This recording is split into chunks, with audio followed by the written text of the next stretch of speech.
Hello दोस्तों, मैं आपका दोस्त बबलू वर्मा। जो लोग रेडियो सुनते हैं और किसी कारण उनका प्रोग्राम मिस हो जाता है, सुन नहीं पाते हैं, तो मैं उन सब के लिए अपने यूट्यूब चैनल पे उनके फेवरेट रेडियो प्रोग्रामों को प्रसारित करता हूँ, ताकि आप जब चाहें जहाँ चाहें अपने प्रोग्राम को सुन सकें। इसलिए मेरे इस चैनल को सब्सक्राइब कर लें और अपने दोस्तों को शेयर कर दें। थैंक्स। हम आकाशवाणी के कॉटन सिटी चैनल सूरतगढ़ से बोल रहे हैं। लीजिए सुनिए आध्यात्मिक दर्शन का कार्यक्रम चिंतन। सत्संग यानी सत्य का मिलाप, सत्य के साथ संग। लेकिन इंसान उस ईश्वर की कथा, उसकी महिमा को सुन लेना, उसका गुणगान कर लेना, इसी से कहता है कि मैंने सत्संग कर लिया है। अगर यही सत्संग है तो फिर तो इंसान को बड़ी सहजता से मिल गया है, क्योंकि हमारे संत महापुरुषों का ये फरमान है कि जिस वक्त एक इंसान के जीवन में सत्संग आता है तो उस इंसान के जीवन के अंदर बदलाव भी आता है। सत्संग आया था कोड़ा राक्षस के जीवन में, सत्संग आया था गणिका वेश्या के जीवन में, जिन्होंने उस ईश्वर को जान लिया था।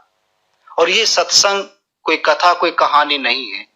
जिस ईश्वर के बारे में आज हम सुन रहे हैं, सत्संग उस ईश्वर के साथ मिलाता है, उस ईश्वर के साथ संग कराता है, जिसकी खोज आज का इंसान बाहर कंदराओं में जाकर करता है। जब तक इंसान के जीवन के अंदर सत्संग नहीं आता, तब तक इंसान उस ईश्वर के साथ मिल नहीं सकता है। सत्संग, सत्य क्या है? वो परमात्मा। संग का भाव क्या है? मिलना, यानी कि उस ईश्वर के साथ मिल जाना ही सत्संग। और जब तक ऐसा सत्संग एक इंसान के जीवन में नहीं आता है, तब तक उसके व्यवहार में बदलाव नहीं आ सकता, क्योंकि ईश्वर हर एक इंसान का आधार है। और एक आधार से इंसान टूट चुका है, और टूटने के कारण उसके जीवन में सत्संग नहीं। जिस इंसान के जीवन में सत्संग आया, वो इंसान का जीवन बदला। हमारे सामने जीते जागते उदाहरण है स्वामी विवेकानंद जी, जिनके जीवन वास्तविक सत्संग आया। और जब एक इंसान के जीवन के अंदर वास्तविक सत्संग आता है, तब उसके व्यवहार और उसके कर्म में बदलाव आता है। आज इंसान कितने सत्संग सुनता है, कितने धार्मिक समागमों में जाता है, प्रवचन सुनता है और खुद करता है, लेकिन उसके आचरण, उसके व्यवहार में बिल्कुल भी बदलाव नहीं है। आज ये इंसान जीवन जी नहीं रहा, भोग रहा है। जिस किसी इंसान को आप मिलते हो, पूछो भाई कैसा है आपका जीवन, तो एक ही बात उस इंसान के मुख से निकलती है कि बहुत बड़ी टेंशन है, लेकिन इसका इलाज भी है। तनाव से मुक्ति चाहिए तो वो है उस ईश्वर का ध्यान। और जिस संत महापुरुष के माध्यम से जब तक इंसान ने उस ईश्वरीय सत्ता का ध्यान किया, वो टेंशन मुक्त हुआ। मीराबाई जी, महात्मा बुद्ध जी के जीवन से देखिए, क्योंकि उन्होंने उस सत्संग से, उस तनाव, उससे मुक्त होने का वो रास्ता मालूम कर लिया। जब तक ईश्वरीय सत्ता को जान नहीं लोगे, इंसान के अंतःकरण में शांति नहीं आ सकती, और ये अशांति ही टेंशन का कारण है। आज प्रत्येक इंसान का हृदय, अंतःकरण अगर आप झांक कर देखो, आपको दुखी, हर एक इंसान, किसी के पास बैठकर अगर आप अपनी छोटी सी कहानी बताते हो, तो वो अपने पूरे परिवार की कहानी आपके सामने रख देगा।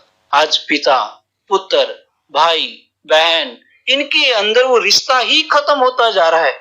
एक ऐसी भारत भूमि जिसके अंदर आज से 30-35 साल पहले वृद्ध आश्रम नहीं हुआ करते थे, लेकिन आज हैं। क्यों? ये भारत भूमि जिसके अंदर ऐसे ऐसे आज्ञाकारी पुत्र हुए। भगवान राम के जीवन को देखो, पिता के कहने मात्र से वो 14 वर्ष के वनवास के लिए निकल गए। श्रवण कुमार के जीवन को देखो, उन्होंने अपने माँ बाप को तीर्थ यात्राएं करवाई। ऐसी भारत भूमि जिसके ऐसे संस्कार, और उस भारत के अंदर वृद्ध आश्रम। कहते कि जब अर्जुन ने भगवान कृष्ण से पूछा, जिस वक्त वो भ्रमण के लिए जा रहे थे, कहते भगवान ये 5 कुएं कैसे? 4 कुएं भरे हैं और 1 कुआं खाली, एक कारण? कहते ये कलयुग की निशानी है। कहते कलयुग में ऐसा होगा कि मतलब, कहते कि एक बाप 4-4 बच्चों को तो पाल लेगा, उनका पेट भर देगा, लेकिन 4 पुत्र मिलकर एक पिता का पेट नहीं भर पाएंगे। आज वो पिता जिनके बैठकर खाने की उम्र है, बैठकर सुख की अनुभूति को प्राप्त करने की है, लेकिन वो इंसान आज सड़कों पे घूमते हुए नजर आएंगे। इंसान को आज आवश्यकता है तो सत्संग की, उस सत्य की, और वो सत्य है परमात्मा, और वो ईश्वर है प्रत्येक इंसान के अंतःकरण के अंदर। और उसको एक गुरु प्रकट करता है। जब तक एक ब्रह्म ज्ञानी, एक ब्रह्मनिष्ठ सतगुरु जीवन में नहीं आता, तब तक इंसान इस सत्संग का बोध नहीं कर पाता।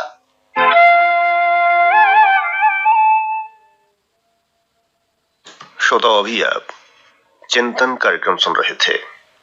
आज आपने स्वामी धर्मेंद्रानंद जी के विचार सुने सत्संग विषय पर। मीडियम वेव 326.79 मीटर यानी 918 किलोहर्ट्ज पर हम आकाशवाणी के कॉटन सिटी चैनल सूरतगढ़ से बोल रहे हैं।